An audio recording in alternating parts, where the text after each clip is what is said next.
본 방송에서 제공하는 투자 정보는 투자 판단에 대한 조언입니다. 방송에서 제공하는 주식의 가치, 가격 상승 및 가격 하락에 대해서는 방송사에서 보장하지 않습니다. 시청자 여러분 안녕하십니까. 오늘장 내일장 2부 출발하도록 하겠습니다. 2부에서는 이제 종목에 좀 집중해 보도록 하겠습니다. 두 분의 전문가와 함께 다양한 종목 짚어드리고요. 또 종목 상담 함께 이어갑니다. 종목 상담 원하시는 분들은 하단에 번호 나가고 있습니다. 100원의 정보 이용료 부과되는 샵 0082번을 통해서 궁금하신 종목명, 매수 가격, 매수 비중을 적어서 보내주시면 잠시 뒤에 상담을 이어가 보도록 하겠습니다. 저희 서울경제TV는 유튜브 채널을 통해서도 함께 하실 수가 있습니다. 유튜브 접속 뒤에 검색창에 서울경제TV 하단과 같이 검색어를 입력하시면 지난 방송 보기들이 다양하게 뜨고요. 제일 상단에는 실시간 스트리밍 채널이 있습니다. 클릭해서 들어오시면 TV 채널과 동일하게 이용 가능하고요. 하단에 댓글 차량을 통해서 여러 가지 의견을 주실 수도 있으니까요. 유튜브 채널도 많이 이용해 주시길 바랍니다. 시황 변동 상황 잠시 짚어봅니다. 코스피 지수는 2176포인트대입니다. 일단 빨간불이긴 한데 상승폭이 0.46. 일단 뭐 전 시간대보다는 지금 파란불에서 빨간불로 전환이 됐고요. 소폭 상승 흐름을 가져가고 있다라고 정리가 될 것 같은데 하루간의 흐름을 좀 정리해 보도록 하겠습니다. 장 초반에 2183까지 올라왔던 코스피 지수가 그대로 빠지면서 2173포인트대까지 내려왔는데 다시 소폭씩 한 2시경부터 다시 저점 찍고 올라오는 모습이고요. 지금 저점 대비 한 3포인트 정도 올라온 상황입니다. 하루간의 흐름 정리해봤고요. 수급 주체 만나보도록 하죠. 여전히 개인과 외국인은 팔고 기관은 사는데 기관의 매수 물량이 더 늘어났습니다. 금융투자 쪽에서 1,416억 원 프로그램에서 오늘도 들어오고요. 연기금이 강하네요. 805억 원이나 현재 순매수 물량 들어와 있습니다. 코스닥 살펴보도록 하죠. 2시경에 저점 찍고 지금 거의 뭐 하락 전환될 위기였는데 다시금 우상향하네요. 751포인트대까지 반등이 나옵니다. 하루간의 흐름 정리해보도록 하죠. 말씀드린 대로 755부터 지금 1시 50분부터 2시 사이에 749까지 750선까지 이탈이 돼 있었는데 저점 장중 저점 찍고 그대로 지금 V자로 올라오고 있습니다. 751까지 올라왔네요. 수급 주체 확인해 보도록 하죠. 외국인의 매수 유효합니다. 435억 원 개인 기관 팔고 있고요. 기관 투자자는 금융투자와 연기금은 소폭 사지만 투신 쪽에서 오늘 좀 많이 팔고 있는 상황입니다. 원달러 환율의 흐름입니다. 원달러 환율은 1131원 70전 거래가 되면서 5원 60전 빠집니다. 일단 오늘은 달러 약세 흐름 가져가고 있는 상황입니다. 금일 본 방송에서 제공해드리는 정보는 투자 판단에 대한 조언일 뿐입니다. 해당 주식의 가치와 수익률 보장해드리지 않는다는 점 참고해 주시길 바랍니다. 마감 전략 짚어봅니다. KTB투자증권 여의도 지점에 이성훈 과장 연결돼 있습니다. 안녕하십니까? 네, 안녕하십니까? 네, 월요일 시장 오늘 상황이 뭐 그렇게 나쁘다 그리고 좋다라고 말씀드리기도 참 애매한 상황인 것 같은데 시장 상황 한번 점검해 주시고요. 마감 전략 함께 들어볼까요? 네, 코스피가 이제 약보합세, 강보합세 왔다 갔다 하고 있는 현재 상황이라고 볼 수 있겠고요. 한마디로 보합권에서 등락하고 있는 현재 상황입니다. 우선 전일 금요일에 미국 증시가 5개월 만에 최고치를 썼다라는 내용이 좀 나와가지고 있으면서 아시아시장 전체적으로 크게 좀 떨어질 만한 요소가 없는 상태에서 우리나라 증시 같은 경우에도 계속 지지를 하고 있다라고 말씀드릴 수 있겠고요. 미국과 중국의 무역 협상 타결에 대한 기대감도 여전한 상태이기 때문에 지금 현재 봤을 때는 시장은 긍정적인 요소가 좀 더 많지 않을까. 그리고 내일부터 시작되는 FOMC에서 금리 동결이 우세한 상태로 본다고 한다면 충분히 시장은 긍정적으로 이번 주는 좀 가지 않을까 이렇게 판단이 듭니다. 업종별로 봤을 때 기계나 운송장비 업종이 지금 크게 오르는 모습 보여주고 있고 반면에 전기가스나 종이목재 업종이 떨어지는 걸 본다고 한다면 역시 제조업에 대한 시장에서의 매기는 들어오고 있다라고 좀 볼 수 있겠고요. 오늘 같은 경우에는 이제 중국 관련주의 상승세가 크게 눈에 띄고 있는데 우선 유커들 그리고 또 이제 중국 쪽에서의 우리나라의 운송에 대한 부분의 그 기대감이 높은 상태에서 항공주나 중국 관련 기업들에 대한 상승세가 오늘 좀 눈에 띄게 나타나는 하루이지 않나 이렇게 보입니다.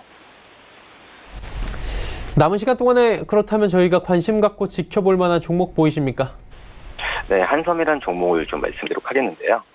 우선 한섬 같은 경우에는 여성분들 많이 잘 알고 계시는 그런 브랜드이지 않나 이렇게 보입니다. 우선 4분기 영업이익은 302억으로 작년 대비해서 400% 가까이 증가했는데 실제적으로 2017년 4분기에 비해서는 이 기저효과라고 좀 판단이 되는데요. 2017년 4분기에는 이 부가세 경정 환급이랑 또 중국법인 재고가 일시에 매각이 되는 부분에 있어서 그 실적에 대한 부분이 굉장히 안 좋았습니다. 그런 점에서 이런 이거에 대비해서 본다고 한다면은 기저효과로 한섬 쪽에서의 실적은 기대치 그대로 나오지 않았나 판단이 되고요. 아시겠지만 타임이나 마인 같은 이 기존의 메가 브랜드 같은 경우에는 한 자릿수 성장을 유지하고 또 남성복이 상승세를 보였다고 한다면은 한섬의 기존 매출액은 평균적으로 성장세를 보여주고 있고 이 남성복과 어떤 M&A 브랜드에 대한 성장 부분이 이 한섬의 4분기 실적을 눈여겨볼 만한 특징이지 않나 이렇게 판단이 됩니다. 지난 2년간 이익이 부진했던 브랜드를 한섬 자체적으로도 정리를 하고 그리고 이 더 캐시미어나 레트 비어티 같은 자체 브랜드 출점으로 매출 성장을 올해는 견인할 것으로 보여주고 있고요. 그리고 오브제 같은 적자 브랜드도 턴어라운드 기조가 좀 유지하고 있어서 한섬의 올해 실적은 좀 기대해도 괜찮지 않나 이렇게 판단이 되고 있습니다. 여기 또 온라인 매출 같은 경우에도 자체 직영물을 통해서 높은 성장세를 보이고 있어서 유통 채널의 구조적인 변화가 나온다고 한다면은 한섬에 대한 기대감을 더 갖고 가도 괜찮지 않을까 생각이 되고요. 그다음에 그동안에 미뤄왔었던 이 캐주얼 브랜드의 중국 진출에 대한 기대감이 있다라고 볼 수 있겠는데 그런 점에서 봤을 때는 이 한섬의 올해 실적을 좀 기대해도 괜찮다라고 말씀드릴 수 있겠고 우선 지금 43,450원을 기록하고 있는데요. 이 정도 가격에서 저는 충분히 매수를 해도 괜찮다. 목표가는 47,000원, 손절가는 38,000원 말씀드립니다. 네, 한섬에 대해서 현재가로도 매수 괜찮아 보인다라고 짚어주셨습니다. 오늘 말씀 여기까지 듣겠습니다. 고맙습니다. 네, 감사합니다. KTB투자증권 여의도 지점의 이성훈 과장이었습니다.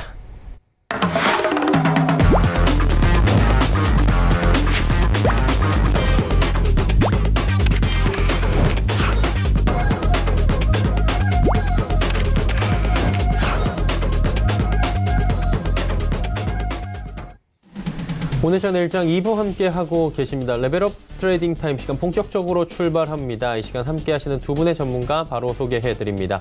벤자민 투자연구소의 신일섭 소장, AR 인베스트먼트의 오현진 팀장과 함께합니다. 어서 오세요. 네, 안녕하세요. 네, 신일섭 소장부터 바로 출발하도록 하겠습니다. 어떤 종목 준비하셨습니까? 네, 앞에서 한섬이 나왔는데 저도 한섬이 어떻게 첫 번째로 우연히 맞아 떨어졌습니다. 예. 자, 한섬 다들 이제 아실 테고 여성분들이 주로 좋아하는 여성 의류 브랜드들이 남성 브랜드보다는 많은 한섬입니다. 그래서 이제 한섬이 최근에 또 조금 스타일과 다르게 움직이고 있어요. 한섬을 보신 분들 아시겠지만 굉장히 느릿느릿하고 천천히 하지만 초장기적으로 꾸준히 계단식 상승하는 스타일인데 최근에 좀 급등 지금 움직임이 일어나고 있네요. 그래서 지금 일단 신세계 인터내셔널을 띄워놓은 이유는 신세계 인터내셔널이 아직도 대분류 중분류에 지금 보세요. 코스피 유통업으로 되어 있고 중분류에는 섬유 및 의복으로 되어 있습니다. 그렇죠? 신세계 인터내셔널, FNF, 한섬, 휠라코리아 이런 게 다 섬유 및 의복 업종이에요. 그리고 지금 신세계 인터내셔널은 그래서 신세계의 의류를 담당하던 회사 이렇게 알려져 있거든요.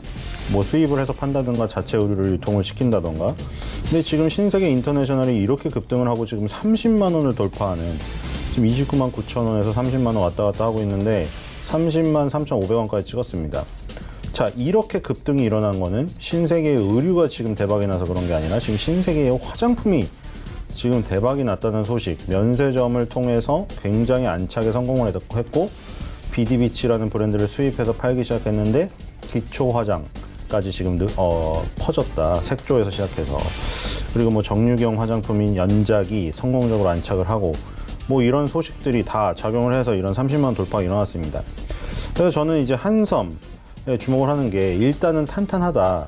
그러니까 이 화장품의 진출, 사업 목적의 화장품업을 추구한 회사들은 굉장히 많았어요. 이미 오래됐어요. 그때 처음에 산성 PNC가 리더스 코스메틱으로 사명을 변경하고 그리고 그때 중소형 그 화장품주들이 엄청 득세를 펼치면서 뭐 코리아나니 뭐니 난리를 치고 올라갈 때 그때 이후로 야 이거 화장품 돈이 된다. 그래가지고 갑자기 뭐 반도체 부품 만들던 회사, 자동차 부품 만들던 회사, 종이 만들던 회사 갑자기 느닷없이 화장품 사업을 사업 목적에 추가하더니 다 화장품 사업하겠다.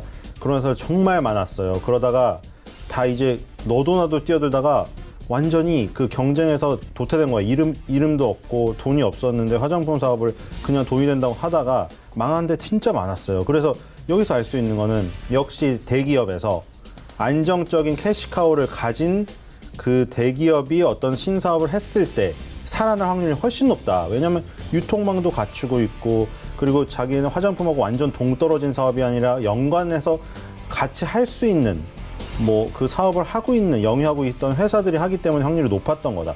그런 관점에서 신세계는 면세점이란 게 있었고 유통업, 의류 유통업이 있었고 그런 데다가 화장품을 얹은 거고 돈이 있었고 그래서 한섬도 마찬가지로 굉장히 탄탄한 어떻게 보면은 지금 뭐 LG 패션이라던가 신세계 의류보다도 더욱더 충성도가 강한 왜냐하면 한섬이 하는 옷은 약간 고가 프리미엄이에요. 고가 프리미엄은 경기에 약간 휘둘리지가 않습니다. 그래서 굉장히 충성도가 높고 그런 그 의류 브랜드를 갖고 있어서 캐시카우가 확실한데 여기서 화장품 사업을 한다고 하니 약간 너무 생뚱맞진 않은 거죠. 그리고 가능성이 좀 보이는 거죠. 그리고 신세계 인터내셔널이 그렇게 갔다고 하면 비슷한 스토리가 나올 수도 있다. 지금 뭐 어떤 화장품 브랜드 하나 출시 얘기는 나오지 않았으나 사업 목적의 화장품 제조 및 도소매업 신규 추가를 했다는 것만으로도 약간 그동안 얌전한 한섬이 이제 조금 예쁘고 끼 있는 한섬으로 발전할 수도 있는 부분이 아닌가 개인적으로 그런 생각을 하고요. 그래서 그런 끼 있는 부분이 들어온다면 그러니까 흔히들 사람들은 사실 모멘텀이라는 거를 좋아하거든요.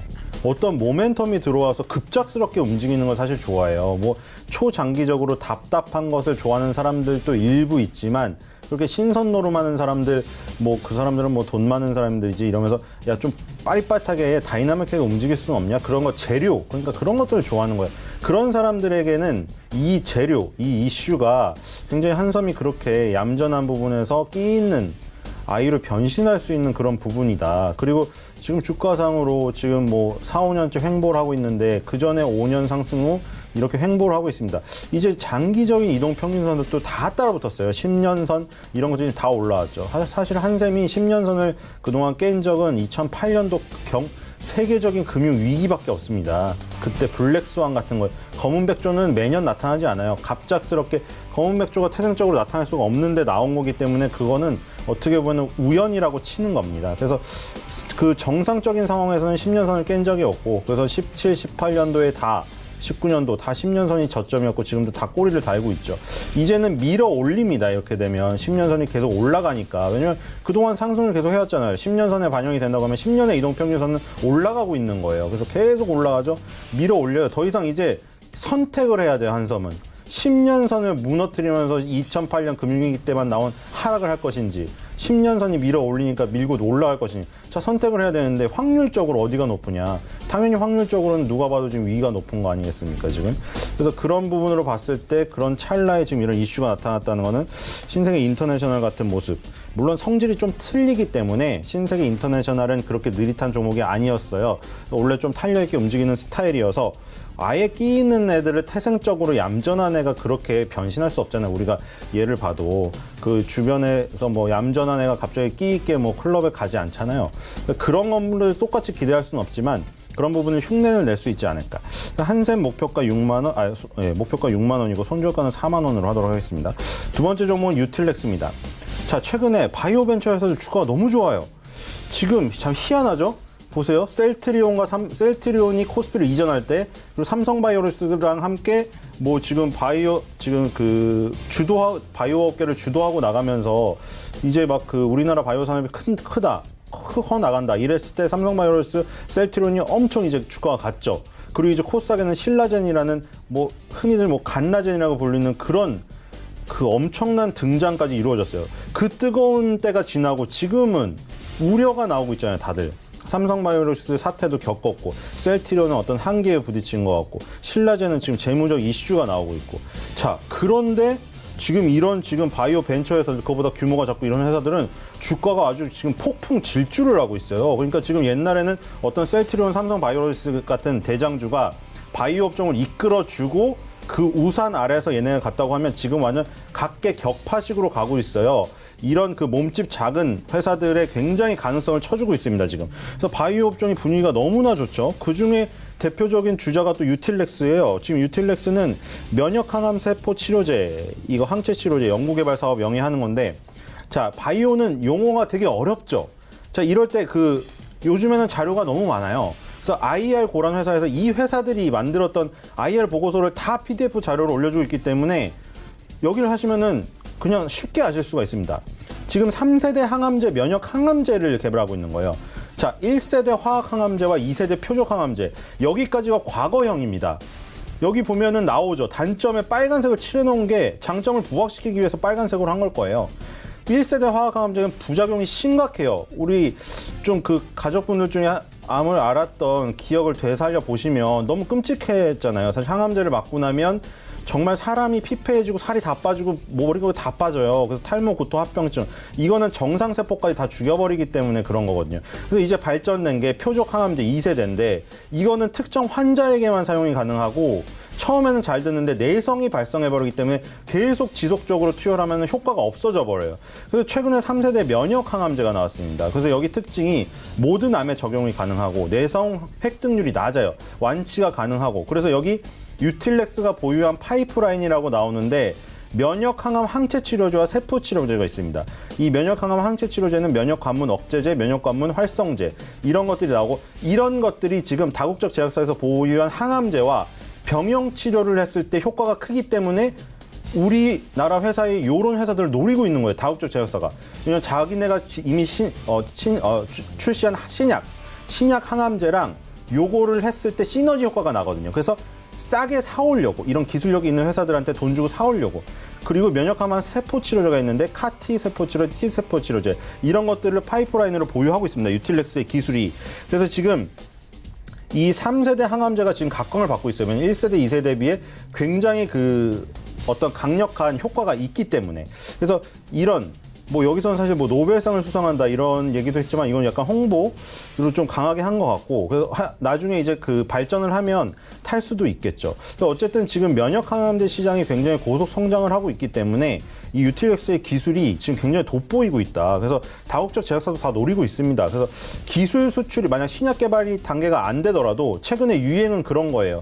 그러니까 이상이 요즘에 보니까 EA, EB상으로 디자인을 나눠서 하더라고요. 약간 EA, EB상이 보니까 A, B가 붙은 게 어떤 환자들 대상도 틀리고 용법이나 용량이 약간 다르게 들어가요. 그래서 그런 것들을 다 이제 제출을 합니다. 그게 이제 논문이 실리고 이러면 다국적 제약사에서 잘 보고 있다가 야, 이거 사야겠다. 이래서 비싼 돈을 주고 사요. 그러면은 3상 신약 개발 단계까지 안 가고 그 전에 이미 기술 수출을 해서 돈을 벌어들이고 그 캐시카우로 또 다른 파이프라인, 신약 후보 물질을 또 개발하는 데 돈을 씁니다. 지금 그런 스타일이 유행이에요. 그래서 지금 몸값이 점점 높아지고 있는데 이런 회사들이 유틸렉스도 지금 3월 18일 날 144,500원 신고가를 갱신을 했어요. 그래서 지금 같은 경우에는 여기서 또 갭상승이 나왔잖아. 10만 원대 마디 지수 때와 두 번의 고점을 뛰어넘기 위해서 가장 좋은 방법은 갭상승인데 중요할 때 딱 그럴 때가 나와요, 지금. 여기서 또 갭상승이 나오면서 한 단계 레벨업이 되어버렸죠. 자, 이렇게 레벨업이 되었기 때문에 이제는 또 이제 한동안 가는 거죠, 흐름이. 그래서 지금 같은 경우 유틸렉스 같은 이런 회사들이 몸값이 점점 높아지고 있는데 지금 선두주자이기 때문에 지금은 달리는 말에 계속 채찍질을 가할 때다. 그래서 좀 잘 보셔야 될 것 같고요. 손절가 12만 원, 목표가 15만 원입니다. 자, 세 번째는 비피도라는 종목입니다. 자, 이것도 비슷합니다. 자, 이런 지금 신생 업체들 몸값 보세요.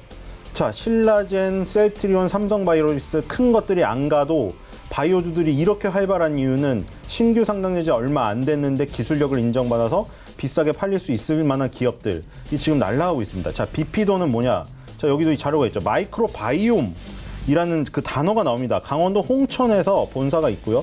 자, 마이크로바이옴이라는 그 개념은 뭐냐? 세컨드 게놈이라고 불리고 장내 미생물을 뜻합니다. 여기 보니까 그 마이크로바이옴 장내 미생물이 100조 개 정도 되는데 90% 이상이 장애에 살고 있어요.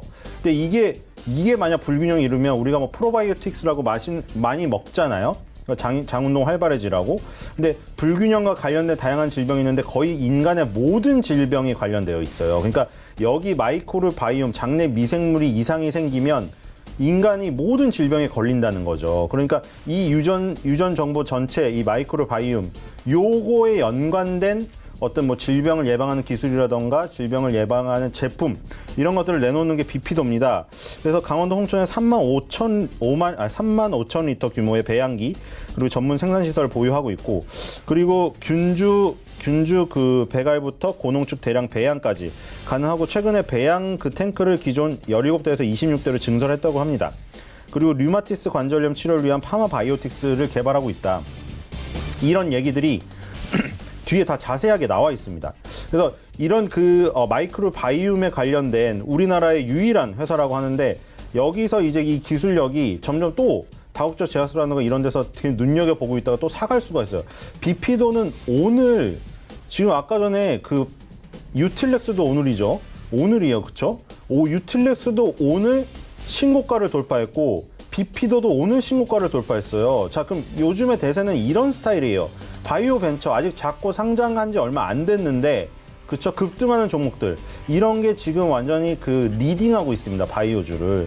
유틸렉스, 비피도 완전히 지금 13%, 14% 급등하면서 전고점, 그리고 상장했을 때 가격 뭐 다 뚫고 있어요. 그러니까 이제는 신나게 지금 이런 것들이 달리는 지금 시기이기 때문에 초반부라고 생각이 되네요. 그래서 지금 아마 굉장히 큰 상승들이 일어날 겁니다. 이런 거를 바탕으로 해서. 그래서 비피도 손절가 37,000원, 목표가 5만 원으로 하도록 하겠습니다. 네 번째 종목은 디지털 대성입니다. 자, 디지털 대성은 몇 번 가지고 왔었는데 오늘 또 아마 급등을 하고 있어요. 그렇죠? 지금 아직도 상승이 끝나지 않았고요. 지금 계속 올라가고 있는데 역사적으로 이렇게 급등한 적이 없었습니다. 디지털 대성이.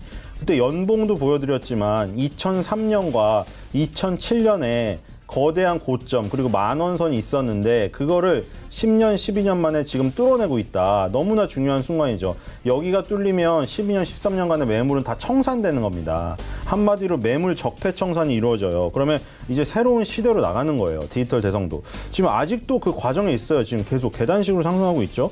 그래서 지금 뭐 그 기본적인 내용은 다 그때 말씀을 드렸기 때문에 계속 M&A를 통해서 몸집을 불려왔어요. 디지털 대성이. 몸집을 불려온 데다가 지금 시대적 흐름이 수능이 다시 어려워진다. 또 이거 불수능이다. 불수능이고 국어가 언어형이 중시되고 뭐 이래서 디지털 대성이 계속 홍보를 많이 프로모션을 하고 있다고 말씀을 드렸는데, 어려운 수능 그리고 이제 그동안 M&A로 몸집을 불려서 지금 유아동 그리고 초등학교 이쪽까지 지금 타깃을 넓혀놨다. 그런 것도 무기고, 그리고 기술적으로 이미 만원선과 예전의 고점 10년, 12년을 청산하고 있다. 이런 것들이 다 맞물려 돌아가고 있어요. 기본적인 스토리에 기술적인 어떤 고점 다 돌파해놨죠. 자, 이제 거칠 것이 없습니다. 거기다 기본적으로 고배당을 주는 데다 안정성까지 있으니, 이거는 안정성을 발판으로 성장성이 부과되었을 때 어느 정도 상승이 나올 수 있을 것인가. 그런 풍국주정이라던가 이런 종목에서 많이 목격을 하셨을 거예요. 그 디지털 대성도 주목을 하셔야 될 것 같고, 손절가 9,500원, 목표가 12,000원입니다. 자, 그리고 마지막 종목은 S&P 월드입니다. 자, 최근에 또 이런 스타일이에요. 그러니까 최근에 중소형주가 더 좋아요. 바이오주도 그렇고 지금 학원주도 그렇고 S&P 월드도 그렇고 약간 중소형급이 몸집이 지금 점점 커지고 있습니다. S&P 월드도 마찬가지죠. 지금 화장품주가 반등에 성공을 하니까 S&P 월드 같은 이 종목이 탄력을 더 붙이면서 신고가를 또 갔어요. 이거는 2만 원이라는 마디지수 때 전고점을 돌파했어요. 지금 다른 업종 다 다른 종목이지만 비슷비슷하죠. 전고점을 돌파하거나 마디지수 때 뭐 2만 원, 만 원, 3만 원, 그쵸? 디지털 대성도 그렇고 신세계 인터내셔널 30만 원 다 똑같죠? 30만 원이란 거, 만 원이라는 디지털 대성의 가격, S&P 월드의 2만 원, 자, 이런 거 다 딱 맞아 떨어지는 공으로 끝나는 마디지수 때 그러한 부분을 다 넘어서고 있고, 예전에 막 오래됐던 고점들이 있고 거기를 돌파하고 있죠. 전부 다 중요한 고점을 돌파하고 새로운 곳으로 나가기 때문에 굉장히 중요한 부분이에요. S&P 월드는 함침용 NBR 스펀지를 만드는데, 이게 그 쿠션 제품의 스펀지에 많이 쓰이는 고무라고 생각하시면 돼요. 그래서 아까 뭐 신세계 인터내셔널이 비디비치라는 색조 화장 브랜드로 처음에 떴고 수입을 해서, 그게 기초 화장까지 늘어났다고 했는데 얘는 조금 더 색조 화장에 관련되어 있죠. 쿠션 제품, 파운데이션 이런 거니까 트윈 케이크 예전에 쓰다가 이제 조금 파운데이션, 쿠션 팩트 가벼운 걸로 이제 나가기 시작하는데 그런 부분에 고무를 만드는데 그 고무는 어떻게 보면 별개 제품으로도 팔잖아요. 닳게 되면 그래서 그게 이제 계속 소모품이기 때문에 화장품 사업이 잘 되면 잘 될수록 소모품 자재가 계속 팔려 나가게 돼요. S&P 월드가 지금 3월 13일 날 고점 돌파를 시도하려다가 한 발짝 머물렀다가 두세 번째 지금 다시 때리고 있죠. 이게 이 과정이 결국에 아까 전에 뭐 갭 상승으로 막 넘어서 버리면 이제 편한 거고 그렇게 안 될 때는 이제 두세 번 이렇게 나무를 10번 찍듯이 계속 찍는 거예요. 찍으면서 매물벽을 약화를 시켜서 뻥 뚫어버리는 건데 지금 세 번째 뚫고 있기 때문에 2만 원이라는 마디지수 때와 함께 이 전고점도 뚫릴 가능성이 지금 굉장히 크게 보인다. 그래서 여기가 뚫리게 되면 또 2만 원이 시작점일 수가 있어요.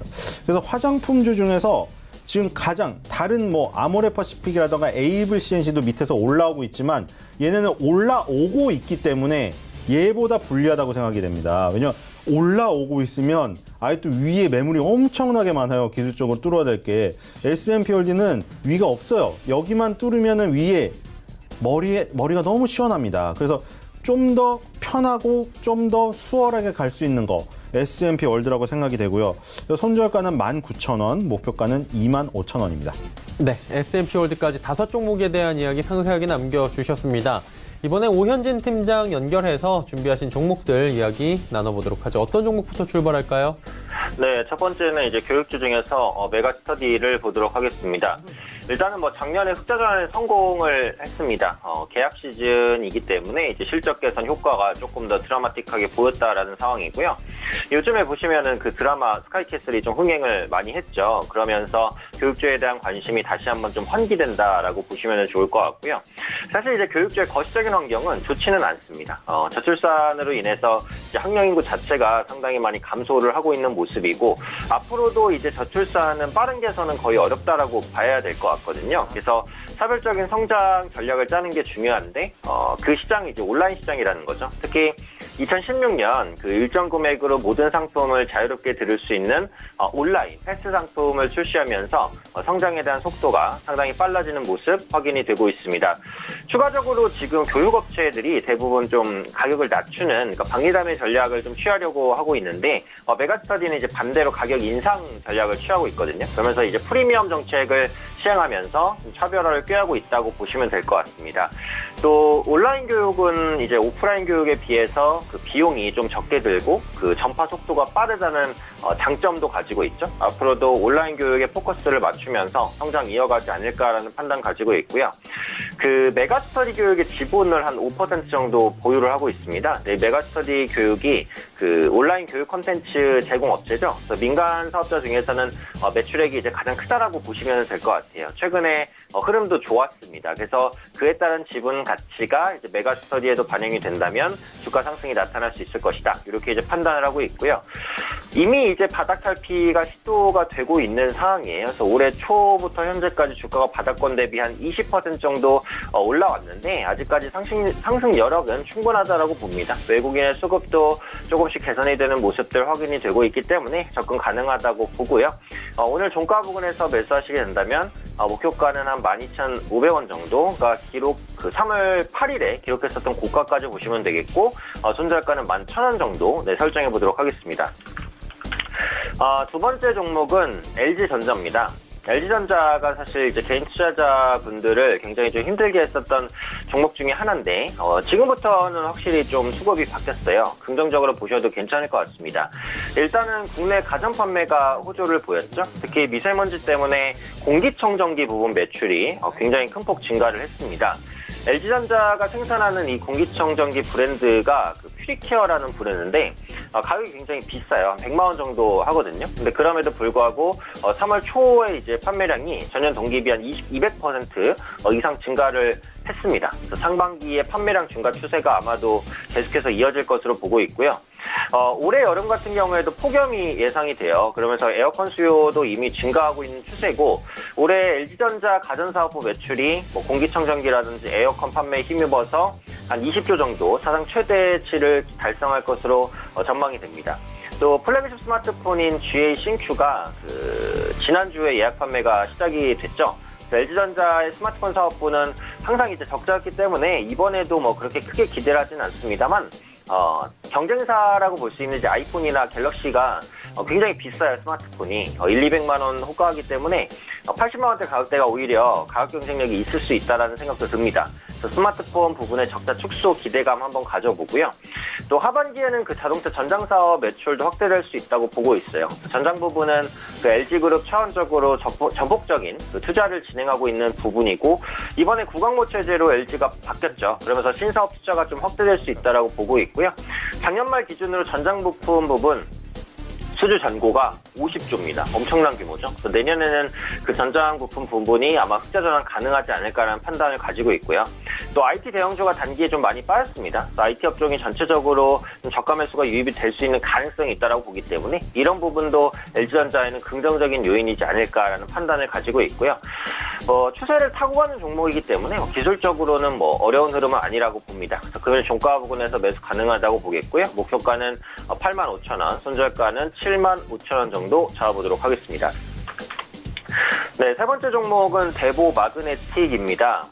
전자석 탈철기를 생산하는 업체인데, 이게 뭐냐면 이제 자석이라고 볼 수 있어요. 원료의 철 성분을 이제 제거하는 거죠. 그래서 탈철 장비, 그러니까 철을 탈시키는 장비다라고 보시면 되겠고, 2차전지 소재업체에 납품하고 있어요. 그래서 2차전지 관련주로 좀 묶여 있고, 그 국내와 중국 시장에서 65% 이상의 과점 점유율을 차지하고 있는 업체입니다.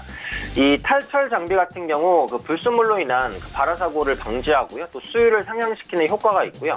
2차 전지에 대한 안전성 문제가 또 최근에 좀 부각이 좀 됩니다. 그러면서 탈철 공정이 좀 확대가 되고 있는 추세고, 그 삼성 SDI와 LG화학을 비롯한 그 대형 2차 전지 업체로 납품도 앞으로 증가 추세를 보일 가능성이 높다라고 보고 있고요. 경쟁사 대비해서 납품 시기가 2배 정도 빠릅니다. 근데 제품 가격은 또 20% 정도 싸요. 그러면서 확실한 좀 비교율을 가지고 있다라고 생각을 하거든요. 그래서 이런 부분도 강점이라고 보시면 되겠고, 이 탈철 장비 시장 자체가 신규 사업자가 진입하기는 어렵습니다. 진입 장벽이 높다는 것도 기존에 진출해 있는 업체에는 호재가 될 수 있다라고 보고 있습니다.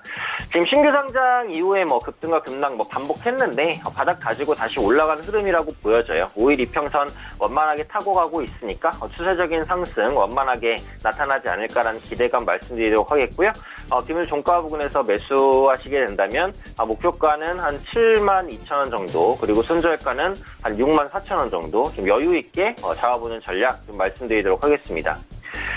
네, 다음 종목은 이제 포스코 캠텍입니다. 2차전지 소재 업체인데요. 그 2차전지 배터리 같은 경우 음극재, 그리고 양극재, 전해질, 분리막 이런 것들로 구성이 돼 있는데, 그 포스코 캠텍은 음극재를 주로 생산하는 업체고요. 지금 음극재 1공장 같은 경우 그 100% 가동률이 유지가 되고 있습니다. 그래서 올해 전기차 시장이 본격적으로 성장할 것으로 보여지기 때문에 매출 확대 추세는 앞으로도 이어진다고 보고 있고, 그 4월 1일부로 포스코 ESM과 합병할 것으로 판단이 돼요. 이게 포스코 ESM은 2차전지 업체로서 양극재를 생산하고 있는데, 그 이번 합병으로 음극재와 양극재 사업이 좀 통합이 되면 2차전지 부분의 영향력은 굉장히 커진다라고 보시면 될 것 같고요. 올해 이제 그 상반기 코스피 이전을 준비를 하고 있습니다. 그러니까 최근까지 보시면은 그 코스피로 이전한 한 10년간 코스피 이전 상장 기업의 주가가 평균 30% 정도 상승했어요. 그렇기 때문에 코스피 이전에 대한 효과는 있다고 보고 있고, 기업의 재가치 평가가 가능하다고 보고 있고요. 이전 상장을 했을 때 코스피 200 지수 편입이 가능할 것으로 또 보여요. 그러면서 장기적으로 인덱스 물량 유입에 대한 기대감도 있으니까 이 부분까지도 같이 체크해 보시면 좋을 것 같습니다.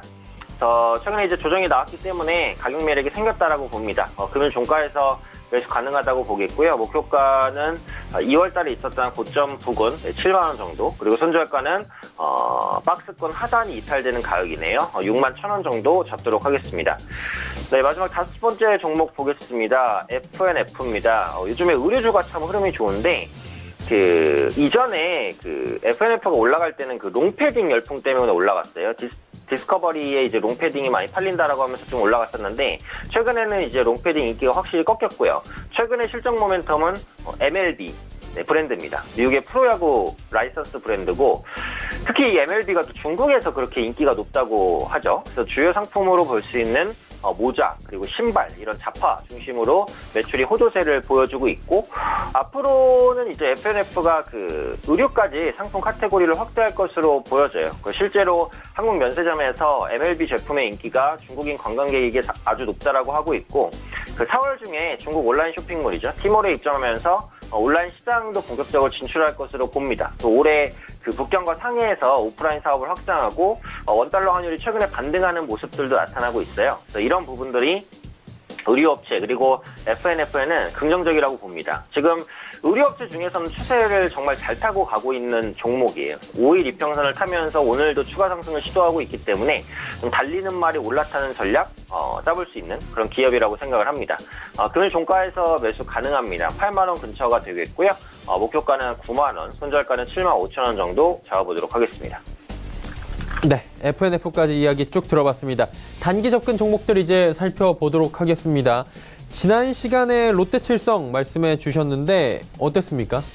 계속 좋네요. 자, 그래서 제가 말씀드린 게 이게 어느 시점인가 중요하다. 삼성전자는 기술적으로 쌍봉을 그리고 하락세에 그 소식이 나온 거고 롯데칠성은 완전 반대였다. 쌍바닥을 그리고 올라가는데 그 소식이 나왔기 때문에 계속 올랐어요. 롯데칠성이 이번 달에 17% 올랐어요. 이게 180만 원짜리가. 지금 아직도 지금 오르고 있는데 롯데칠성 그러니까 이 소식이 나오기 전에 사는 게 제일 뭐 그 단기적으로 노리는 사람들에게는 좋은 것 같고 그런 면에서 같은 스타일로 제가 태광산업 추천해드렸죠. 고가주가 이제 없어요. 제 생각에는 이렇게 되면은 고가주는 몸값을 더 쳐줘요. 왜냐면 우리도 그렇잖아요. 예를 들어 황금돼지가 5개가 있었어요. 그럼 황금돼지가 아무리 가게당 가격이 비싸도 5마리 다 똑같이 이뻐할 거 아니에요. 근데 황금돼지가 어느 날 3명이 이사 갔어요. 그럼 황금돼지가 2명 있으면 그 2마리가 몸값이 더 높아지는 거예요. 그런 현상이 일어날 것 같아요. 롯데칠성이 만약 그 이제 액면 분할이 실제로 되고 나면 태광산업밖에 없어요. 그래서 그런 100만 원 이상 고가주의 몸값이 더 높아지는 현상이 일어날 거다. 그래서 롯데칠성도 아마 액면 분할하기 전까지가 가장 뜨거울 겁니다. 단기적으로는. 그래서 그런 모습이 아마 지금 계속 연속성을 가지고 일어나는 것 같아서 그런 단기적인 부분을 취하고 싶으면 이렇게 상승세의 액면 분할 소식이 나왔을 때 그때 들어가서 뭐 단기 차익 실현하는 그런 전략도 좋아 보입니다. 네, 롯데칠성 말씀해 주셨고요. 이번 주에 어떤 종목이 괜찮아 보입니까? 이번엔 BP도입니다. 네. 자, 이 지금 바이오 업종을 신나게 하고 있는 종목들은 다 이런 종목들이에요.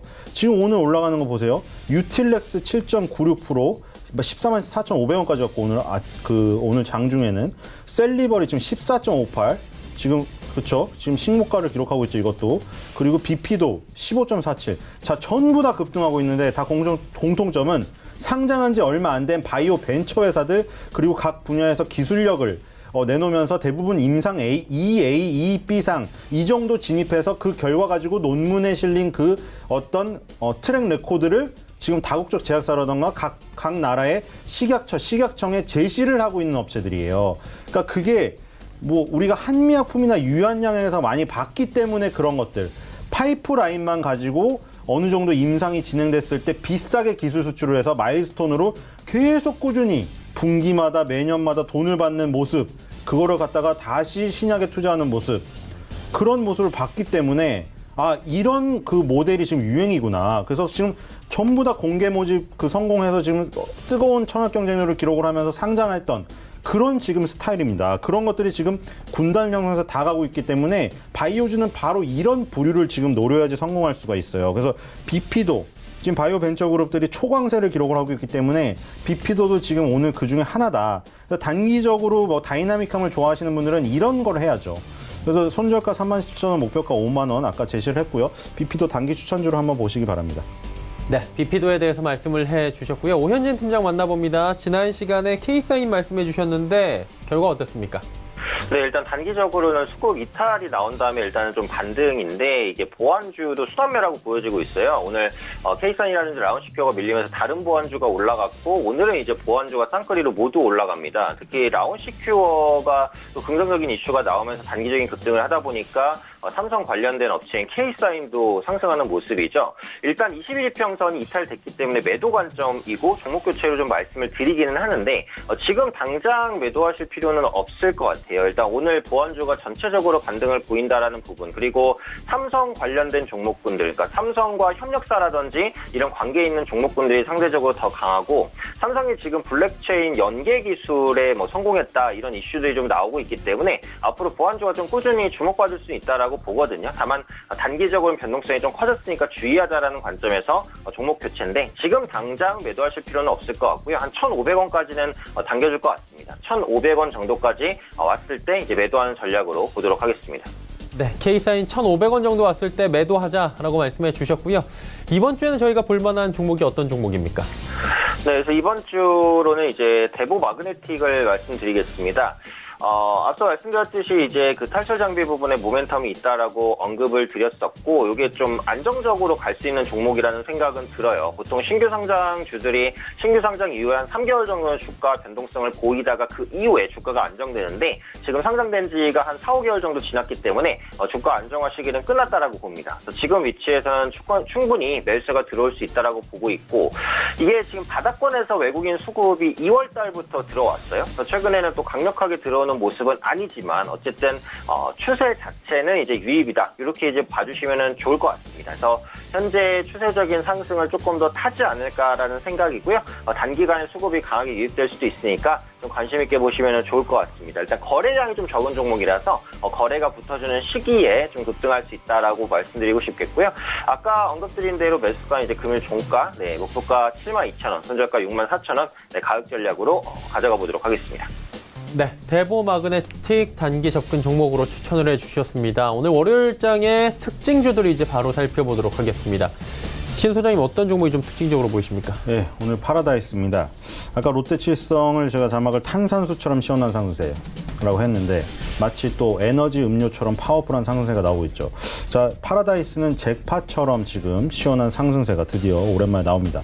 자, 오늘 LG생활건강 2.65% 오르면서 거의 신고가에 근접하고 있고요. 아모레퍼시픽 지금 4% 가까이 오르고 있고요. 신세계 인터내셔널, 신세계 화장품 만드는 회사 2.74% 오르고 있고, 지금 하나투어 3.10 반등하고 있고요. 호텔신라 무려 7.22% 오르면서 지금 월봉상 20개월 선을 2007년도 중반 이후에 처음으로 돌파를 합니다. 굉장히 중요한 구간이고요. 신세계 7.67% 급등하면서 20개월 선과 10개월 선을 단번에 뚫어버리는 이번 달에 강력한 상승이 나오고 있죠. 자, 전체적으로 다 보시면 면세점, 호텔, 그쵸, 화장품 이런 것들 다 오릅니다. 또 같이 가는 게 뭐예요? 파라다이스의 그 카지노. 자, 이런 것들이 지금 다 살아나고 있습니다. 드디어 이른바 중국 소비 관련주, 그쵸? 한동안 사드버그로 막혀서 못 간다고 했던 것들 전반적으로 다시 다 살아나죠. 결국 돌아옵니다. 아무리 사드버거라고 우리나라 화장품 면세점 끊을 수가 없어요. 그래서 결국에는 돌아오기 때문에 그렇게 무슨 악담이 나오고 안 좋고 그런 거 쏟아 부을 때가 기회였던 거예요. 지금 또 지나고 보면 몇 달 전 뉴스가 또 아쉬운 거잖아요. 그때 분명히 말씀드렸잖아요. 이러다가 또 올라가 있으면 몇 달 전에 그때 살 거 이런다고. 계속 반복이라니까요, 이 역사는. 이렇게 계속 그 수익을 내고 가는 회사들은 결국에 떨어질 때는 초장기적으로 봤을 때 다 기회예요. 그래서 파라다이스, 오늘 시장의 어떤 그 전반적인 특징 중에서 카지노의 대표주를 담당하고 있는 카지노 담당 그 주식 파라다이스도 아마 이 시장의 특징으로 볼 수 있지 않을까, 그래서 꼽았습니다. 네, 파라다이스 말씀해 주셨고요. 오현진 팀장 바로 연결합니다. 어떤 종목이 좀 특징적으로 보이십니까? 네, 비슷한 개념일 수도 있는데, 이제 항공주를 말씀드리려고 하는데요. 그러니까 지난주에 이제 한중 항공회담이 있었어요. 그래서 거기서 어떤 언급들이 나오냐, 이게 좀 중요했는데, 결과적으로는 이제 한중 운수권 확대가 이제 결정이 됐어요. 그러면서, 중국에서 한국을 오는, 그리고 한국에서 중국을 가는 이런 노선이 예전보다 더 늘어납니다. 그러면 자연스럽게 중국인 관광객이 한국을 찾는 그런 규모 자체도 늘어날 수 있을 것이다라고 보고 있고, 그러니까 얼마 전에도 중국의 보험사에서 한국의 단체 관광을 계획했다 이런 소식이 좀 나왔거든요. 그래서 지금은 그 중국인이 개별 관광객 위주로 좀 회복이 되고 있는데 앞으로는 단체 관광객 위주로 회복될 수 있어요. 그러니까 단체 관광객이 들어와야지 중국 소비주도 이제 확실한 매출 개선을 이룰 수 있기 때문에 이런 부분에 대한 기대감이 같이 좀 반영된다 이렇게 보시면 될 것 같고 그동안 항공주가 투자 심리가 또 워낙에 안 좋았습니다. 뭐 항공기 추락 관련된 이슈도 있었고 유가 상승이라든지 환율 상승 이런 부분들도 굉장히 부담스러운 이슈였고 또 얼마 전에 LCC 신규 사업자 3곳을 선정했어요. 그러면서 기존 LCC 사업자들이 경쟁 심화에 따른 우려감이 클 것이다라고 하면서 또 밀렸단 말이에요. 그래서 항공주가 악재가 많았었는데 이번 그 한중 항공회담 개최 그리고 중국 노선 확장 이런 부분들로 반전의 실마리를 얻었다 이렇게 이제 보고 있고요.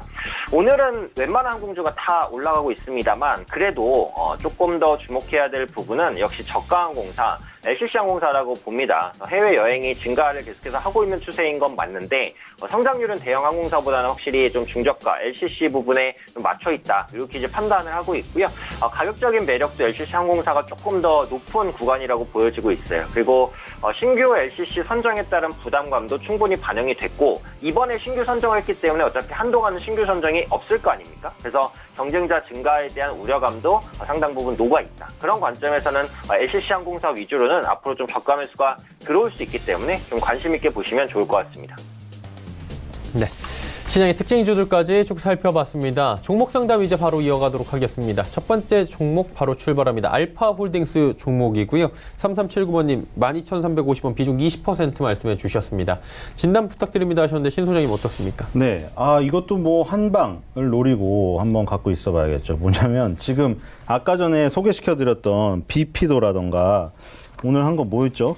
제가 말씀드린 그런 종목들이 지금 다들 바이오 벤처 회사들인데 셀리버리, BP도, 유틸렉스 이런 것들 지금 급등하고 있죠.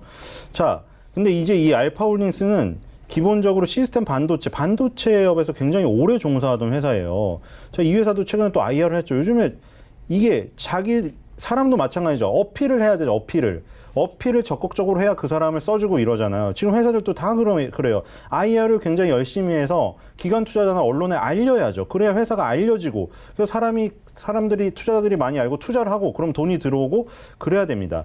이제 이 국내 시스템 반도체에서 굉장히 오래 했어요. 지금 2002년도 2년 11월 달에 알파칩스라는 법인이 설립되면서 이제 삼성전자 파트너로 지정되고 시스템 반도체 쪽에서 굉장히 오래 계속 업력을 다져왔는데, 최근에 지금 재무제표를 보면 얘도 빨간색이에요. 물론 아까 제가 말씀드린 세 가지 업체도 거의 다 재무제표 빨갛습니다. 근데 주가는 급등을 하잖아요. 그게 뭐냐면 신약 후보 물질이 어떤 신약으로 개발되었을 때 엄청난 파급 효과와 이런 경제적 효과가 있다. 여기에 점수를 주는 거거든요. 그래서 이제 얘네도 이제 시스템 반도체를 오래 하다가 그 재무제표가 그다지 좋지가 않아요. 그래서 새로운 곳에 뛰어들었는데 지금 온코섹이라는 회사 이게 지금 연결되어 있죠. 그래서 온코섹이라는 회사의 이 부분을 IR에도 굉장히 많은 비중을 실어서 했습니다. 이게 보니까 아까 전에 말한 그 부분에서 똑같이 나와요. 이것도 면역 항암제 쪽인데 이게 그 면역 조절인자 IL-12라고 불리우는 것을 암세포에 직접 투여를 해가지고 암세포 내에서 면역 반응 을 발생을 시켜서 여기 보면 전신 면역 반응을 유도해서 스스로 면역으로 암세포를 이겨내게 하는 바로 아까 거기 1세대, 2세대 다음 3세대 면역 항암 치료제에 속하는 부분에 있어요. 온코섹이 하는 게. 그래서 그 같은 관점 하에서 만약 그 부분이 굉장히 사업이 잘 돼서 어떤 다국적 제약사나 이런 데 데려가게 된다. 이러면 이제 알파홀딩스는 완전히 지금 그 온코섹의 그런 어떤 그 파이프라인 신약 후보 물질의 가능성에 점수를 주어서 재무제표랑 상관없이 급등할 수 있는 가능성이 있는 거죠. 그러니까 지금 시스템 반도체로서 업력을 오래 다져온 거, 그거는 기존 사업이고 새롭게 시작한 이 부분이 아마 그 면역항암제 쪽에서 터질 가능성이 있기 때문에 뭐 여기서 버리는 거는 조금 패를 버리는 것 같아서 아깝습니다. 그래서 일단 가지고 계시고 가격도 지금 50원 차이로 수익이 나고 있습니다. 그래서 기술적으로 2012년에서 16년 동안 완전 횡보했던 바닥에 있기 때문에 자, 그런 온코섹의 미래에 한번 베팅을 하면서 갖고 있어 보는 게 어떤가. 이런 3세대 면역 항암제 시간이 워낙 각광을 받고 있기 때문에 그런 그 류들의 그 종목들이 다 가는 걸 봤을 때 알파홀딩스도 아마 가능성을 점쳐볼 수 있지 않을까 그런 생각이 들어서요. 지금은 좀 홀딩을 하시기 바랍니다. 네, 다음 종목도 바로 이어가 보도록 하겠습니다. 알파홀딩스는 홀딩해달라고 말씀해 주셨고요. 8563번님, 크리스탈 신소재 1,590원에 비중 30%, 종목 상담 부탁드립니다 하셨습니다. 오 팀장님 어떻게 할까요? 네, 이 종목도 일단 좀 가지고 계시는 게 맞을 것 같습니다. 크리스탈 신소재 같은 경우 중국계 소재 기업입니다. 그중에서도 합성 운모 부분에서 세계적인 경쟁력을 갖추고 있는 업체고 실제로 성과도 어느 정도 나오고 있습니다. 근데 최근에 움직였었던 것은 뭐 이게 실적이나 이런 모멘텀은 아니었고 또 요즘에 중국 소비주가 움직이니까 중국 관련된 종목군들이 많이 움직였잖아요. 그런 관점에서 수급이 유입됐고 또 얼마 전에 최대주주 변경이라든지 이런 이슈가 있었어요. 그래서 그런 부분들이 주가를 좀 급등시켰다. 이제 이렇게 봐주시면 될 것 같습니다. 그래서 일단 앞으로도 이제 실적보다는 테마성으로 움직일 가능성이 높다라고 보고 있는데 지금 중국 관련주 같은 경우에는 굳이 빠르게 매도할 필요는 없을 것 같아요. 오늘 소비주의 강세를 봤을 때 중국 소재 관련주로서 중국주도 앞으로 강세를 이어갈 가능성이 일단 있다라고 보고 있고 최대주주 변경 자체는 시장이 악재로 인식하는 부분은 아닙니다. 또 얼마 전에 급등이 나왔다가 급락이 나왔고 다시 한번 수급이 유입되고 있는 구간이거든요. 그리고 지금 이동평균선으로 봤을 때 200일 장기 이평선을 일단은 좀 밟고 다시 올라가려는 듯한 그런 움직임도 나오고 있습니다. 그래서 신규로 매수를 할 만큼 매력적인 위치는 아니라고 생각을 하고 있어요. 근데 굳이 빠르게 매도할 위치도 아니다라고 판단을 하고 있고 매수 비중 30% 정도 시니까 추가 매수만 없이 보유하시면 될 것 같고요. 목표가는 한 1,650원 정도까지는 잡아보겠습니다. 그래서 매수가가 1,590원이니까 매수가 위 정도 시세 한번 줬을 때 빠져나오는 전략을 취하자라는 관점이고요. 현재 비중대로 홀딩하시고 상승 시 매도 전략 말씀드리도록 하겠습니다. 네, 크리스탈 신소재 같은 경우에 상승 시 매도 전략 말씀을 해주셨습니다. 마감지수 이제 정리할 시간입니다. 함께 만나보도록 하죠. 코스피 지수가 2179.68, 2180 부근까지 다시 올라오는 모습입니다. 일단은 강보합권 유지를 하고 있는데 하루간의 흐름 정리해 보도록 하죠.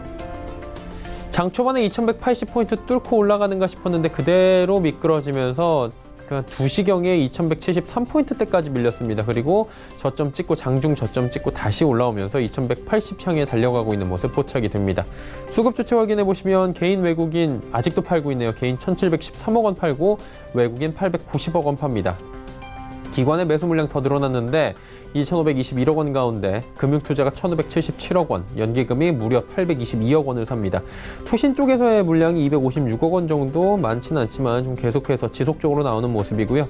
시총 상위주들 체크해 보도록 하겠습니다. 삼성전자와 SK하이닉스 종일 하락하는데 SK하이닉스 낙폭 많이 줄였네요. 0.15%대까지 줄여 올라왔고요.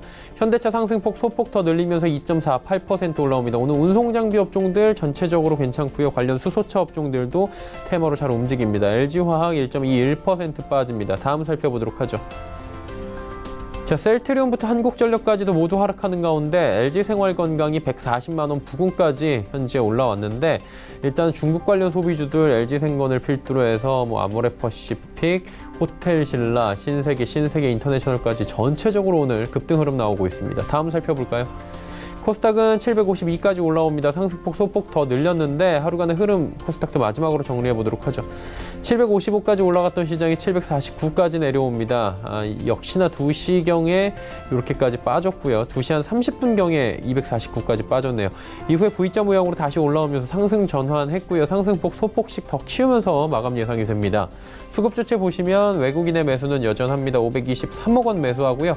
개인은 154억 원 매도하고 기관도 205억 원 매도합니다. 기관 매도 물량 가운데 금융투자만 사고 연기금이 지금 19억 원 매도로 지금 포지션 전환이 돼 있는 상황입니다. 다음 살펴볼까요? 시총 상위주들 마지막으로 체크할 텐데 거래소의 셀트리온은 빠지지만 코스닥 시장의 셀트리온 헬스케어는 소폭 올라갑니다. CJENM 낙폭 줄였고요. 바이로메드도 낙폭 줄였습니다. 포스코 캠텍 역시 낙폭을 소폭 줄였고요. 신라젠 상승 흐름 여전합니다. 6위부터 10위 종목들입니다. HLB도 낙폭을 2%대까지 줄였습니다. 펄어비스, 코오롱티슈진도 각각 낙폭을 소폭씩 줄이는 모습이 포착되는 가운데 스튜디오 드래곤은 상승폭을 더 늘리면서 93,300원대까지 올라왔습니다. 메디톡스 역시 8,300원 올라오면서 577,800원에 오늘 시장 마감이 예상됩니다.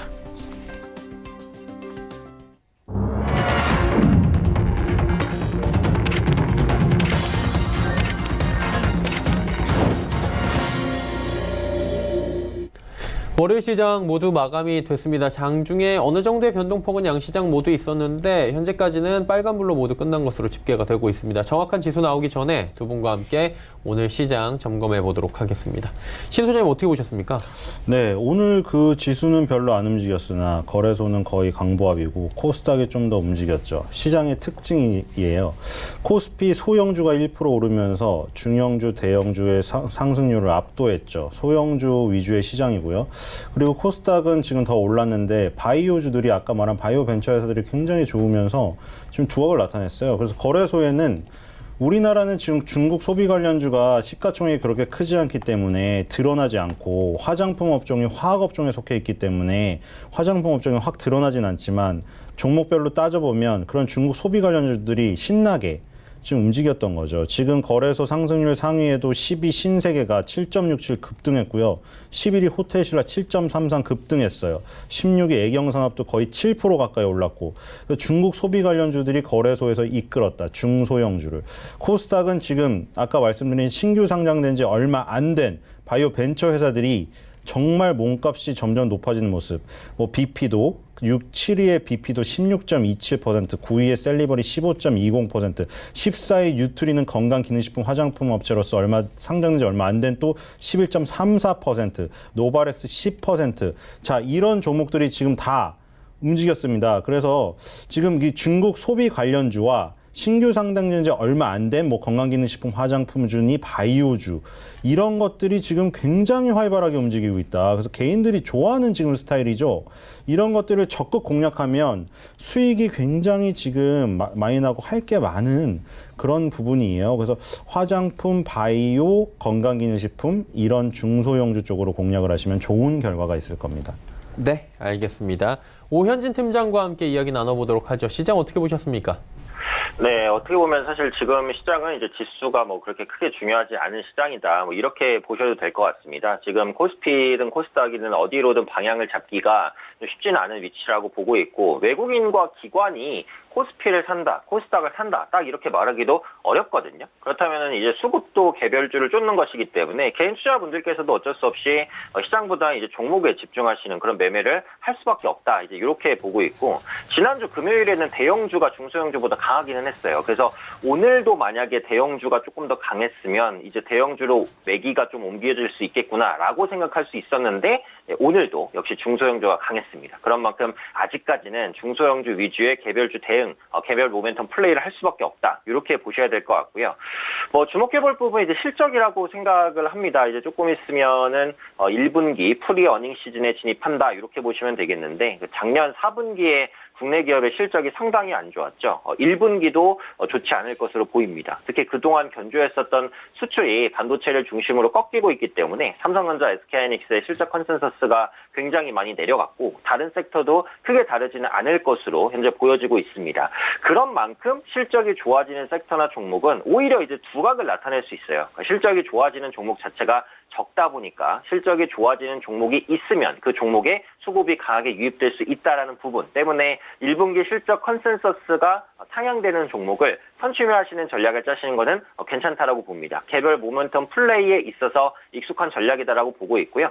저는 제약바이오주에 대한 관심도 꾸준히 필요하다라고 보고 있어요. 그래서 이번 달 말에 그 미국의 암학회가 이제 진행이 됩니다. 그래서 지금부터 한 10일 정도가 남아있기 때문에 시작 전까지는 모멘텀이 있다고 보고 있어요. 국내 제약바이오사 한 20여 곳 대형 제약주들이 많이 참여를 해서 신약 성과나 이런 발표들이 있기 때문에 그때까지는 제약주 모멘텀이 이어진다라고 봅니다. 그래서 두 가지 포인트죠. 첫 번째는 1분기 실적 개선 섹터나 종목군들, 그리고 두 번째는 제약바이오주 내에서 상대적으로 좀 덜 오른 종목을 트레이딩 관점으로 매수해 볼 수 있겠다. 네, 이렇게 전략 말씀드리도록 하겠습니다.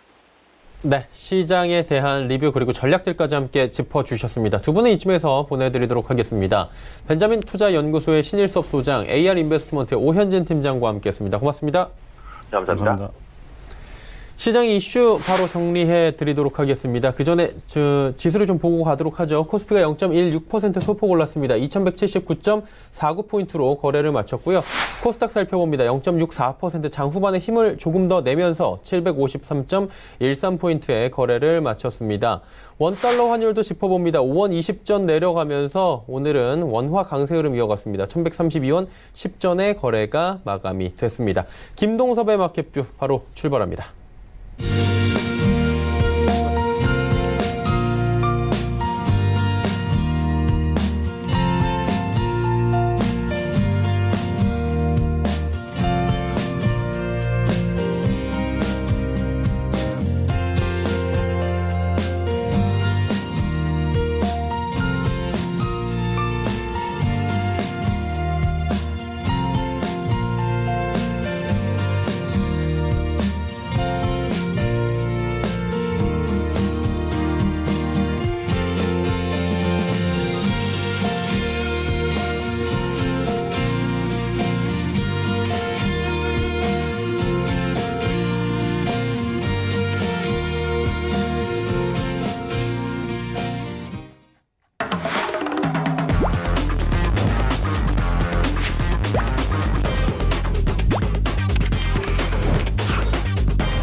안녕하세요. 김동섭입니다.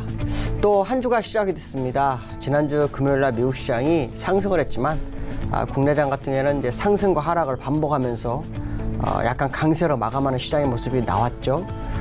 국내 시장의 특징은 외국인과 기관이 완전히 상반된 모습을 보입니다. 일단 한번 구분을 해보면요. 기관은 2250억 매수를 했죠.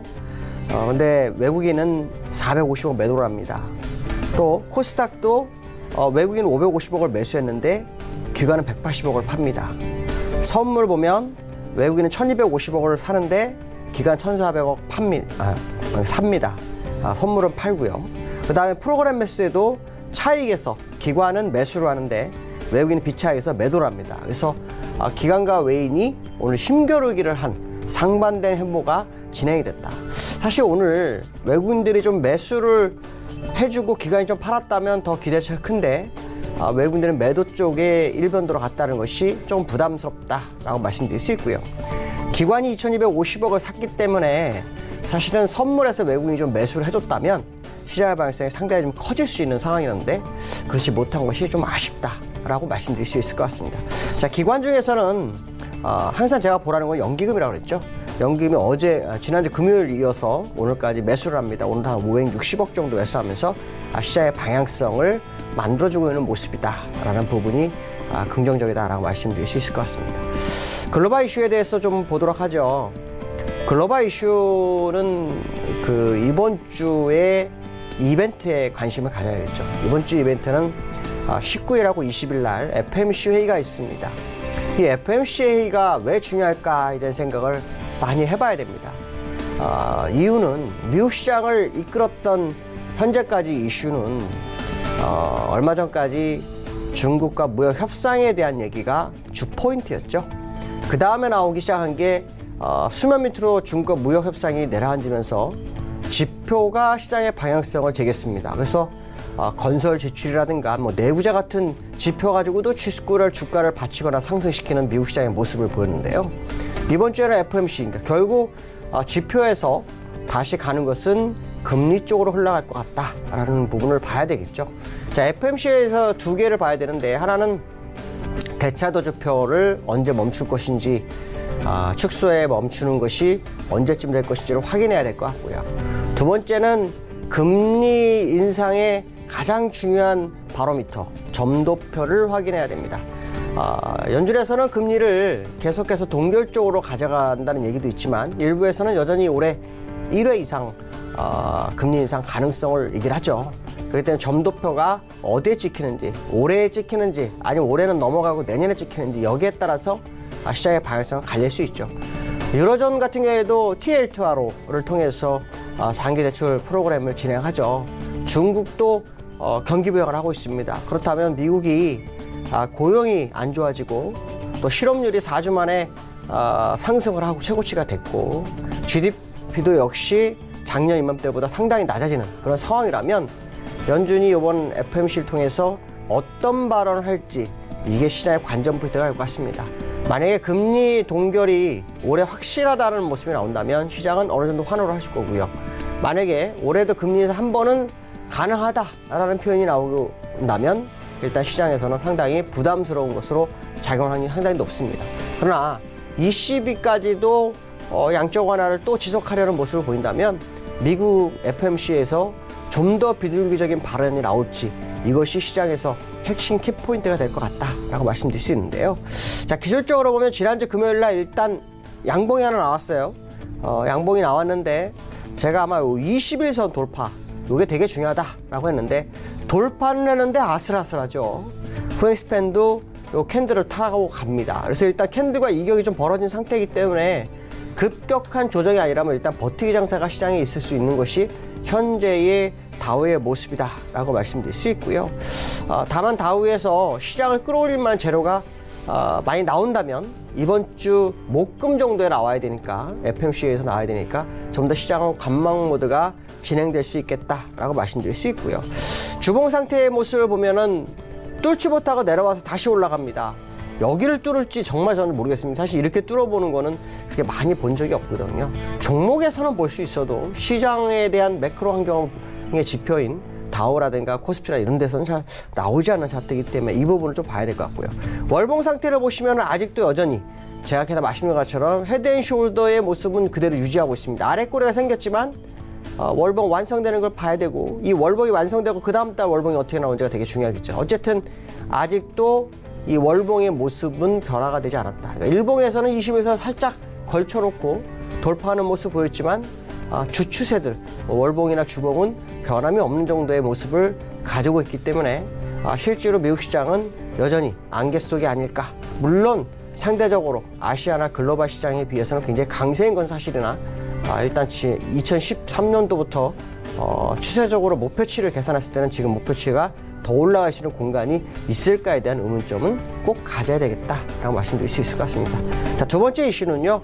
중국 얘기입니다. 앞에서 제가 경기 부양 얘기를 잠깐 했었죠. 경기 부양을 잠깐 얘기를 했었는데 중국이 340조 정도의 규모의 기업 감세를 시행합니다. 경기가 굉장히 안 좋다는 거죠. 기업의 기업 감세를 한다는 것은 기업의 수출길이 많이 막혔다는 거죠. 시진핑도 지금 굉장히 고비인 것 같습니다. 자, 저걸 보면서 우리는 느끼는 게 또 있죠. 다음에는 또 어떤 경기 부양을 할까? 남아있는 건 두 가지밖에 없죠. 지준율, 또 하나는 금리 인하. 금리 인하는 중국이 잘 안 합니다. 지준율 가지고 시장을 움직였죠. 그래서 예전에 미국에서도 금리 인하를 할 때 중국은 지준율 가지고 시장을 요리를 했습니다. 그렇다면 결국 지준율이 남아있는 수준이 아닌가라고 본다면 다음에 나올 수준이 지준율인데 이것이 얼마나 빨리 나오느냐의 싸움이 될 것 같습니다. 중국도 산업 생산이 굉장히 안 좋은 상태에 있기 때문에 여기서 뭔가 돌파구를 찾지 못한다면 굉장히 어렵죠. 특히 미국과의 협상하는 중에 시진핑과 정상회담을 해야 되는데 정상회담이 자꾸 딜레이되고 있죠. 트럼프도 4월도 이르다 뭐 이런 얘기가 나오는 정도면 중국이 한두 달을 버티는 것은 쉬울지 몰라도 그 충격은 계속해서 누적될 거고 그 누적된 충격이 결국 시장을 흔든다면 중국의 경기 부양은 더 빨라질 수 있다는 거죠. 특히 미국 같은 경우에는 중국의 경제 구조를 바꾸려고 하는 그런 모습까지 나오고 있기 때문에 중국으로서는 상당한 고통이 진행되고 있는 상황일 것이다 라고 봐야 되죠. 자, 그런데 참 재미난 것은 뭐냐면 이런 와중에도 경기 부양이 시장을 이끌어주고 있다는 것은 또 이례적이다 라고 말씀드릴 수 있는데요. 일단 월봉상으로는 3개의 양봉이 출현을 했습니다. 근데 이번 양봉은 완성이 아직 안 됐죠. 이달 말까지 봐야 됩니다. 만약 이 양봉이 현재 상태 이상으로 끝난다 그러면 경기 부양에 대한 기대감이 굉장히 큰 상황이 되고 그것이 일단 시장을 이끌어가는 상황이 될 거고요. 만약에 그렇지 못한 상황이 나온다면 시장이 실망 매물이 나온다면 윗꼬리가 길어질 음봉이 나올 수 있습니다. 그렇기 때문에 마지막까지 확인을 꼭 해볼 필요성이 있다라고 말씀드릴 수 있고요. 실제로 이 자리는 요 3개의 양봉이 올라온 자리의 절반 가격 정도 위치가 외국인들이 매수한 가격대입니다. 그러니까 외국인들로서는 MSCI 비중을 중국 위주로 4배 확대하면서 효과를 보고 있는 상황이고요. 거기에 중국이 경기 부양을 통해서 좀 더 끌어올리는 전략이 성공적으로 가고 있는 상황이 아닐까 이런 생각을 합니다. 자, 이런 모습을 보면서 우리 느끼는 것은 중국과 또 다른 아시아 또 미국과는 별개의 시장이 될 수도 있겠다라는 생각을 해봐야 될 것 같습니다. 내일장에 대해서 정리를 한번 해보도록 하죠. 시장의 모습이 상당히 좀 어렵지만 이달의 특징 중에 하나는 코스피의 개인이 순매수를 했어요. 한 5천억 정도를 했습니다. 반도체 뭐 이런 종목들에 집중하는 모습이 좀 나오고 있거든요. 근데 저는 이걸 보면서 어떤 생각을 했냐면 개인들이 적절한 대응을 했을까? 이게 적정한 대응일까? 뭐 이런 생각이 좀 들었습니다. 왜 그러냐면 삼성전자의 모습을 볼까요? 삼성전자 제가 주봉을 한번 켜봤습니다. 삼성전자 반도체 가격이 하락하면서 아시겠지만 실적이 좀 낮아진 상황이죠. 근데 추세대로 그어놓으면 요 정도인데 이달이면은 요 음봉 3개입니다. 요거. 요 세 자리에서 매수를 했다는 거거든요.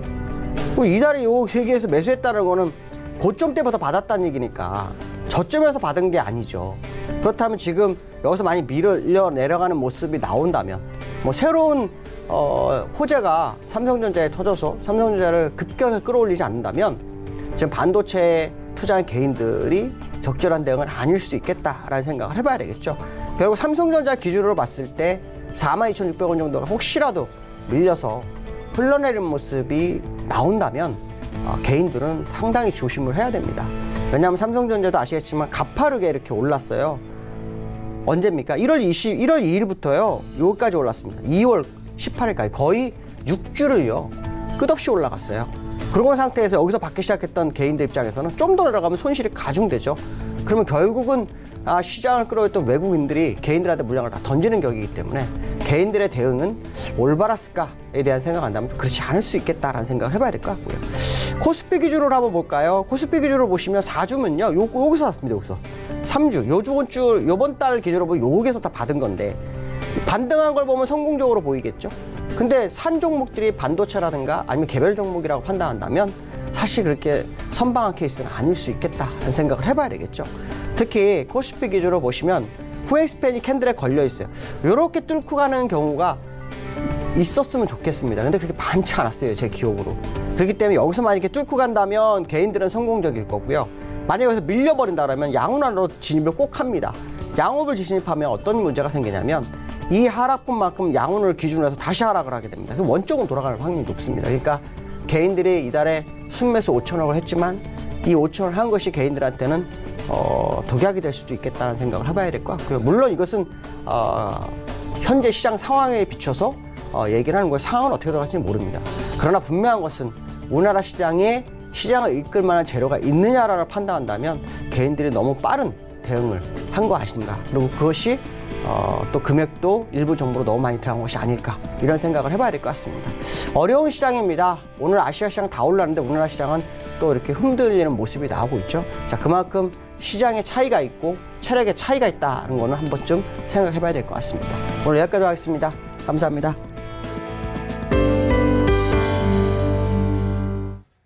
김동섭의 마켓뷰를 통해서 이슈 정리해봤습니다. 금일 본 방송에서 제공해드린 정보는 투자 판단에 대한 조언이었습니다. 해당 주식의 가치와 수익률 보장해드리지 않는다는 점 참고해 주시길 바랍니다.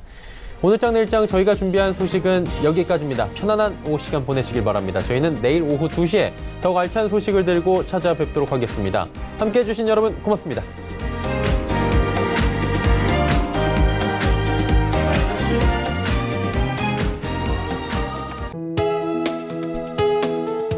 방송에서 제공하는 투자 정보는 투자 판단에 대한 조언입니다. 방송에서 제공하는 주식의 가치, 가격 상승 및 가격 하락에 대해서는 방송사에서 보장하지 않습니다.